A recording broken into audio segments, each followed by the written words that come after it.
Thank you all for joining us today. My name is Sonia Hall, and I serve as the president and CEO of BioKansas. BioKansas is a nonprofit organization that supports the advancement of the life science ecosystem within the state of Kansas. Throughout our work, we provide education, training, advocacy, and community support services for organizations that work to advance bioscience research and discovery that directly impacts human and animal health and beyond. Now, BioKansas and our member community have been providing extensive support and services to ensure that medical providers, researchers, and scientific companies have access to essential supplies, testing capacity, resources, and other supports that are needed to address the COVID-19 pandemic.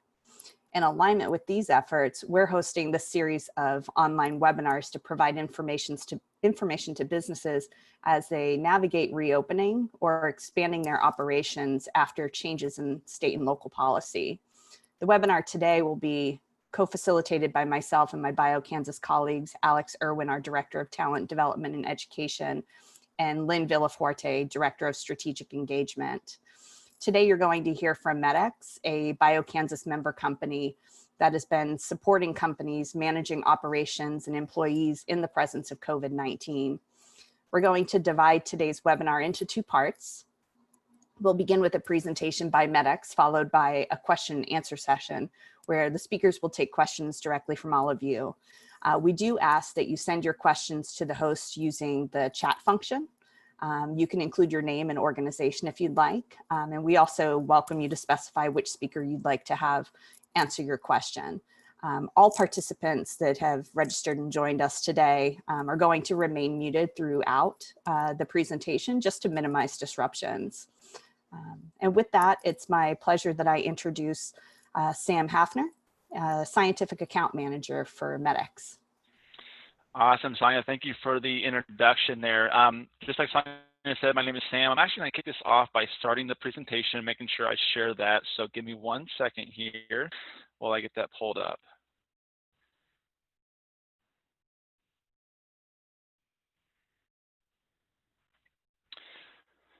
Sonia, can you confirm that the presentation is pulled up here? Yep, looks like you're good to go. Okay, awesome. So like Sonia said, I'm Sam. I actually am the Scientific Account Manager, and I oversee our Kansas City operations in that division. So really anywhere within the Kansas City metro. That can include a number of different verticals, right? Science covers a lot of different umbrellas. So some of the things that I focus within are pharma, biotechnologies, food and beverage, a lot of clinical research, as well as any kind of animal health. Really just working with all types of lines of business there. So I want to make sure we introduce everybody before we get started here. So Lauren, do you want to take some time here to introduce yourself? Hi, everyone. I'm Lauren Filarski. I actually sit out of our Chicago office and oversee our clinical care management efforts. But over the past few months, I have actually been heavily involved with our occupational health COVID-19 return to work strategy. So I'm really excited to be here today with you and the BioKansas team. Scarlett? Hello, everyone. My name is Scarlett Spain. I am a full-time assistant professor at Valparaiso University. I'm also located out of the Chicagoland area. I'm an occupational health nurse practitioner, been practicing about 10 years, and then came on with Medex as a consultant, kind of looking at the occupational medicine and the COVID crisis. So I'm really excited to be here as well. Awesome. Thank you, guys. I think we're going to kick this off with Lauren. You want to take it away for these first couple of slides?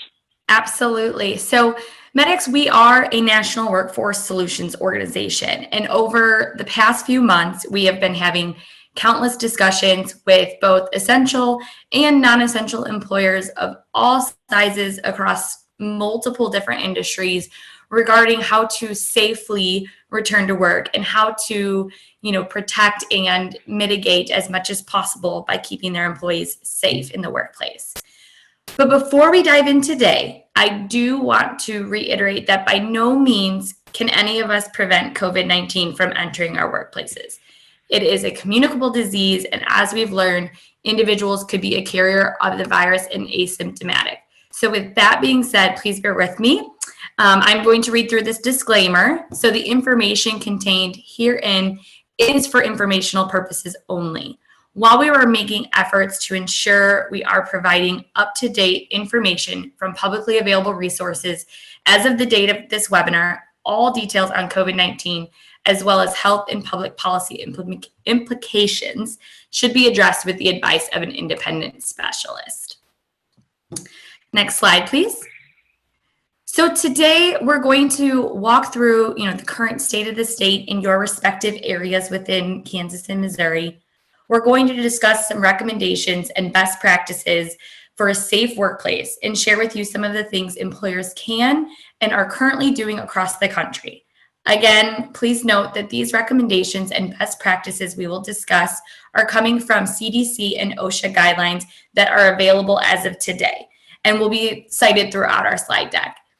If you do have any questions pertaining to a specific slide or the information provided and would like to see where we receive that information, I know that Sonia will be sharing our contact information after this, and we are happy to forward that along. Again, as additional research continues to become available on a daily basis, be sure that you and your teams are continuously referring back to the CDC, the EEOC, and or OSHA guidelines as they pertain to your workplace, as they will continuously provide updates in a timely manner pertaining to COVID-19. And we're also going to kind of hit on some considerations, other considerations for employers, as well as what the outlook for job seekers looks today. And now I will pass it on to Sam. Perfect. Thank you.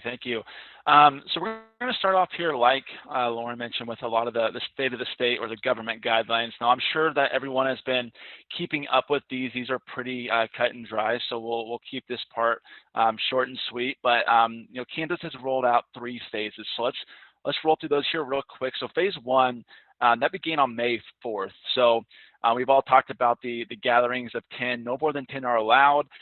Individuals are strongly encouraged to wear masks and other PPE within a public setting, and then maintaining the 6 foot of social distance we all hear about. Telework is strongly encouraged. Here at Medics, we've been working remotely for a few months now, and we're I guess determining when it would be safe. So we are at home and coming to you live from my bedroom here. So bear with me on that. And then any employees exhibiting any kind of symptoms should be required to stay home. So moving on to our current phase that we are in, this started last week, May 18th. So gatherings you'll see increased to no more than 30 as opposed to 10 individuals allowed. And again, staying consistent with the next slide and the slide before this, masks are strongly encouraged in a public setting, maintaining that 6 feet of social distance. Telework is still strongly encouraged if it is possible. And any employee, again, exhibiting any kind of symptoms, we strongly encourage that they would stay home and stay out of the workplace. And then phase 3, we'll look at implementing this on June 1st from the information that we have today.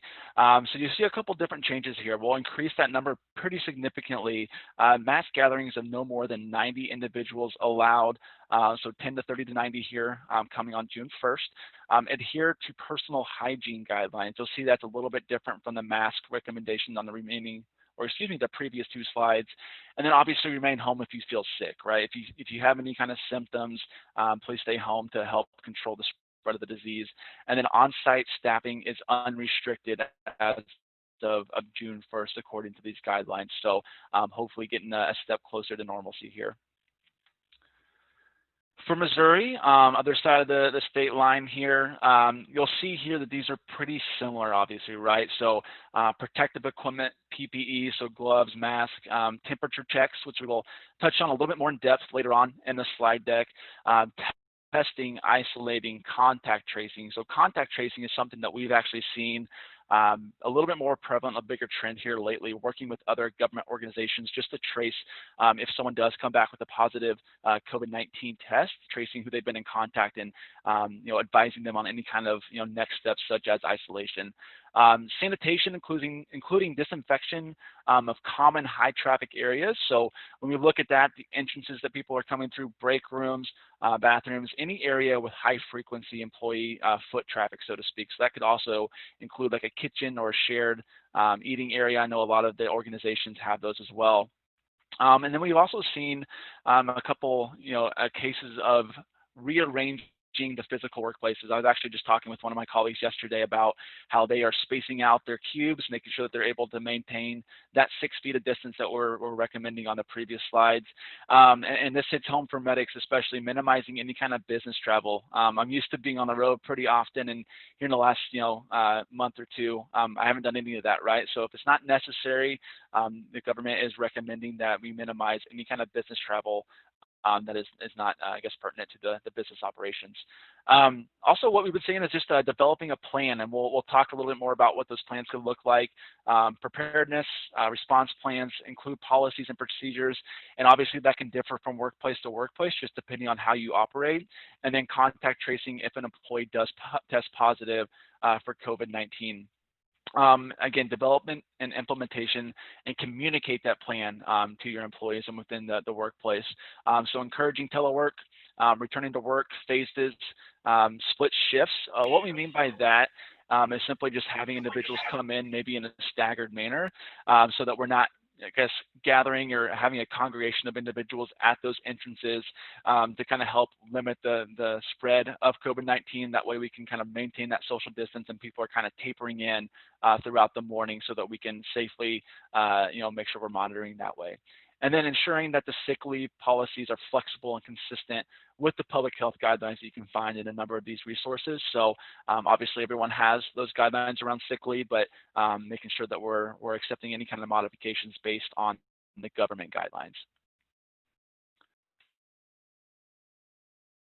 So I'm going to pass this off to Scarlett for the next few slides. Scarlett, you want to take it away? Sure, thanks, Sam. So we are going to look specifically at some CDC recommendations in the next couple of slides. So as Sam and Lauren mentioned, we cannot assure you that COVID-19 will not be in your workplace. It's just not possible to assure anybody of that. So please keep that in mind. Also keep in mind that these recommendations are going to be very fluid. It's going to be a multidimensional approach. So always be checking back for reputable sources to see what best information is out there. So employers resuming normal or phased activities should update their COVID-19 preparedness, response, and control plans. So what do those plans mean? So it means you're prepared to bring employees back safely to try to mitigate that risk as much as possible. The response is going to be what you're going to do if you do have a positive case and any other kind of response that may be needed. And then control plans kind of goes with other ones. So how are you going to try to control or mitigate as much as possible? So employers should implement an updated plan as necessary that contains the following. So it must be very specific to the workplace. When I say specific, it should be specific to job task and then logistically where the person's working as well. So if you have a very large, I don't know, say you have a large plant of some kind with like 4,000 employees, you really need to take an individualized approach and look at every place that there could be a potential exposure. So that's going to be where any humans are really. So you need to really try to make that as specific as possible. And then include control measures to eliminate or reduce exposures. Again, elimination is always best. It's going to be really hard to do with COVID-19. So to try to mitigate those cases as much as possible. Next slide, please. So the next 3 slides was actually a document that we broke down from the CDC. If you are interested in seeing the link for that, we can definitely provide that. But it was kind of busy to put it all on one slide, so we put it in 3 different slides. So should you consider opening? We know that state by state, even county by county, everything is different. I'm actually in Indiana, and the county I'm in is pretty much open. And then the county right next to us has a lot more cases, and they are taking a different approach. So you've got to make sure that through your business, you're following state and local orders. And then are you ready to protect employees at higher risk for severe illness? So what we just talked about, making sure that those plans are in place with protection and trying to protect anybody. And then if you answer all yes, next slide, please. Are recommended health and safety actions in place. So if you do have a safety engineer or a safety team, it's going to be great to partner with them and to kind of go to them with questions. Also, if you have a medical director on site or a nurse, occupational nurse, that's always going to be a great place to get information. But you want to promote healthy hygiene practices. So everybody has been hearing over and over again about washing your hands and the importance of it. However, I don't think it's a bad idea to put another reminder in place with signage, just kind of reminding employees to wash their hands, stay away from each other, intensify cleaning, disinfection, and ventilation. With the ventilation, that could be an environmental thing where your environmental team could help out. And then encourage social distancing when feasible, including adding barriers, changing layouts, staggering shifts. And Sam kind of touched on some of this. The reason for staggering shifts is you don't want a bunch of people congregating in one place. So if you can have different entryways or different times that people come in, that would be good. And then consider modifying travel and commuting practices and promote telework if possible, and train all employees on health and safety protocols. And then if you can answer all yes to those, next slide, please. Is ongoing monitoring in place? So again, implement procedures to check for symptoms when employees arrive. We're gonna touch on this in the next couple slides, but this could be temperature, taking people's temperature, doing a quick questionnaire, health check guidelines or screening. Encourage sick employees to stay home. I cannot kind of put the importance on this enough. I think that health communication throughout the years, this is my own personal opinion, but has been to kind of work through being sick. You still go to work as long as you're not actively, vomiting or something. And that we really need to change that health communication. So we need employees to know that they should stay home if they're not feeling well. And then plan for if an employee gets sick. So if part of your workforce is out, what are you gonna do to kind of assist with that? And that's where HR would be helpful as well. And then communicate and monitor developments with local authorities and employees. Monitor absences and have flexible leave policies, practices. Again, that's where HR is going to come in. And be ready to consult with local health authorities if there are cases in your facility or an increase of cases in your local area. Because again, this is changing day by day. So please keep in mind that this is going to be, your plans need to be fluid, and you really do need to be reviewing those very often. Next slide, please. So temperature checks. So the health and safety of your employees is always number one for businesses. It always has been. That doesn't change during COVID-19. However, now we've got this additional problem that could potentially make your employees very ill. So temperature checks is something that we're seeing some states are recommending, and some businesses have actually mandated these temperature checks. Typically how they're done before anybody even comes into the plant or the place of work. And they are done sometimes indoors, sometimes they'll do them through the cars, but skill sets qualified to screen employee temperatures could be medical assistants, certified nurse assistants, nurses, EMTs, and nursing students. Now the temperature checks, it's good because it provides kind of a snapshot in time that nobody's coming in with a fever. However, with COVID-19, and we hear this often, there is definitely people that have it that don't have fevers. So by implementing this, you can't assure that people aren't coming in, but it does provide a good snapshot in time just to make sure that you are, checking one more thing. Next slide, please. So we did want to touch on COVID-19 antibody tests, just because you've been hearing this a lot recently too, and people are actually starting to use these more. So what is it? So it's a blood test that's looking for antibodies that indicate a previous infection of COVID-19. And people are interested or using it because it can help to estimate throughout the entire population how many people have been infected.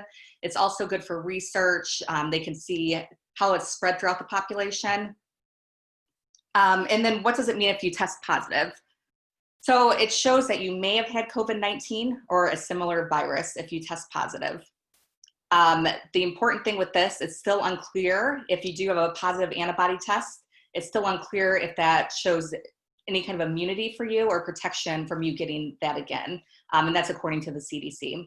And what does it mean if you test negative? So it means that you don't have those antibodies. So you probably haven't had an infection that you recovered from. However, you still could be an asymptomatic carrier. So you could currently have an infection. Say if you were just exposed to it a couple days ago, you could still have an infection and be spreading it. So the important thing here is no matter the results of the test, you should continue to take preventative measures to protect yourself and others. Next slide, please. So best practices, when you look at the CDC website or the OSHA website, there is a ton of information. So I highly recommend, as you are implementing your plans and making your plans to get employees back to work, definitely look at the sites and then figure out for your specific population what key factors you need in there. But we just try to condense some things down. So updated strategies and recommendations for employees. Again, this is not all inclusive. So conducting daily health checks. So this could be the temperature taking, again, questionnaires. So the questionnaires at one of the places I work at, we ask, have you been exposed to anybody with COVID-19? Do you have any symptoms of COVID-19? Have you traveled? And things like that. Conducting a hazard assessment of the workplace. Again, this is where safety is going to come in really, really strong to help you to make sure that you're doing hazard assessments. And then encouraging employees to wear cloth face coverings in the workplace if appropriate. Implementing policies and practices for social distancing in the workplace. So Sam did a good job of touching on some of the different mechanisms that you can do for this, but try to maintain that social distancing. So if you have a bunch of people working in cubicles, try to spread them out. Even lunchrooms, cafeterias, all those are going to be a place where people congregate. So you've got to come up with practices or ideas to kind of help with that. And then improving the building ventilation system. Again, environmental can help you with that. Modify scheduling for reporting to work, and then designating entrances and exits. And next slide, please. So again, cleaning and disinfecting public spaces, including your workplace and business, are going to require you to, again, develop your plan, implement your plan, and revise your plan as more is learned. So we got to keep in mind that we honestly just don't know a lot about COVID-19. They're definitely coming out with new information, seems like daily. So make sure that you're looking at reputable sources and changing your plan as needed. There's a link here, and this is a really good link. It'll actually take you directly to disinfecting with recommended products from the CDC. And next slide, please. And I'm going to actually turn this over to Lauren. Thanks, Scarlett, for all that information you shared. Yeah. So what I'm going to talk about is kind of the job opportunity, right? Unfortunately, we have all seen the unemployment rates continue to skyrocket across the country due to COVID-19. So I'm here to offer a little bit of a glimmer of hope because over the past several weeks, we've begun to see that shift and increased demand within specific areas and the creation of new job opportunities. Obviously, we're seeing the need from the frontline staff within, long-term facilities, but here's some other opportunities as well. So as states begin looking to reopen and return to quote-unquote normal, whatever this new normal may be, a top priority is going to be building a contact tracing model, and quickly, because time, as we've learned, time is of the essence. So contact tracing has been a function of state and local health departments for years. However, they need to, bulk up and surge. They're having a surge of workforce as there's more folks needed to do this role. It is going to be a key strategy for us as a country for preventing further spread of COVID-19. And actually, for more information here about some of the roles and backgrounds of individuals that they're looking for, as we're seeing a lot of displaced employees being able to do contact tracing, the CDC actually published earlier this week on the 15th. It's lengthy, it's 56 pages, but if you've got some time, the interim guidance on developing a COVID-19 case investigation and contact tracing plan. So other opportunities, as Scarlett discussed, organizations are implementing the temperature taker roles for all employees and visitors coming and leaving their facilities. Again, we don't know the outlook today as far as, will these roles be mandated? Will they, continue? But that's something to continue to see from your state and local mandates. Telehealth is going to continue to be the wave of the future. More and more providers are urging patients to utilize the telehealth services in order to potentially prevent he or she from exposing others in that provider setting with COVID-19 or from potentially being exposed themselves. I have a little one at home, a 2-year-old, and we're doing speech via telehealth. So we'll see how, if he'll actually go back into a setting for speech after this. Who knows? And then obviously with the continued testing and laboratories, the job outlook remains steady from where we sit. More and more organizations are going to be developing their own, serology testing, and that demand for lab technicians, processors, accessioners, and even the administrative support staff, we're going to see rise. So again, I know, it is pretty a tough time for many out there, but, if you have any loved ones or friends, that have been displaced due to COVID-19, we're here to be a resource to, help them as a, job coach, a resume coach, and, potentially discuss some of these opportunities where they can utilize their skills. Next slide, please, Sam. Okay, so there's no one size fits all when employers return to work. And so as you're thinking about your environment, and kind of what Scarlett said is, planning, from each job function, if you're out there thinking, how is this even possible? What am I going to do? We wanted to share with you an example of a very unique situation. Obviously, this won't be a situation you'll see in Missouri and Kansas, but we still wanted to share, again, to say, what about me? There's things out there. So out on the West Coast, we're working with a lot of seafood organizations, and they are an essential provider. Obviously, you want to keep that food pyramid going, and the production and seafood available, in the stores. So when they send out their fishermen, they're going out for several weeks at a time. And as we all saw at the beginning of, COVID-19 here in the States, how quickly it spread through those cruise ships. So again, if you are an employee, if I was a fisherwoman and I was headed out to sea, I'd be a little nervous, right? And so, what they want to do is anything that they can in their power.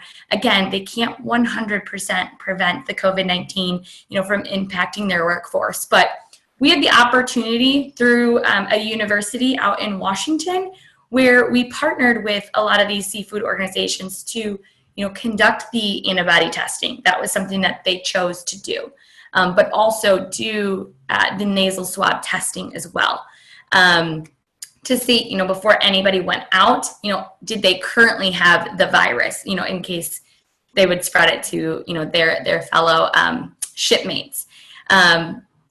Again, a very unique, different situation. Does not apply to Kansas and Missouri, but one thing to know that, there are a number of ways and things that you can do as an employer, to provide that peace of mind to your employees, and hopefully, keep them as safe and healthy as possible.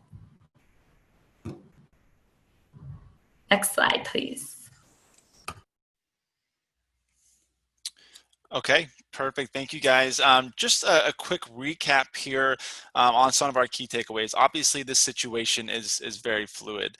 We want to rely on the credible resources such as the CDC and the OSHA guidelines, and then evaluate the unique dynamics of your own workplace. I think Lauren did a great job of explaining, how does this apply to me? How do we incorporate this within our business structure?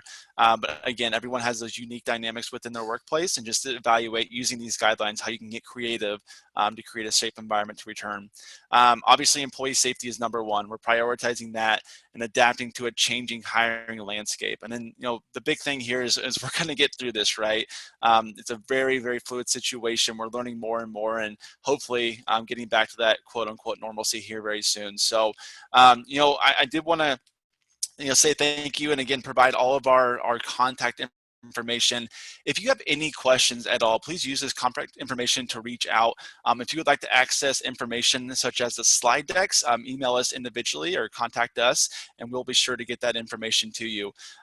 Sonia, if there are any questions that have come in, we're more than happy to take those down and circle back to those, and ensure that we're able to provide just a thoughtful response and adhere to the CDC guidelines before re-answer those. But yeah, like I said, we are open to take those down and make sure that we connect following the presentation. So thank you guys so much. I'll pass it back over to Sonia for any kind of closing remarks. Thank you everyone for being here and for sharing your expertise and for attending. If there's anything that BioKansas can do to support you through these times, please don't hesitate to reach out to us. And I think the same can be said for our colleagues at MedX.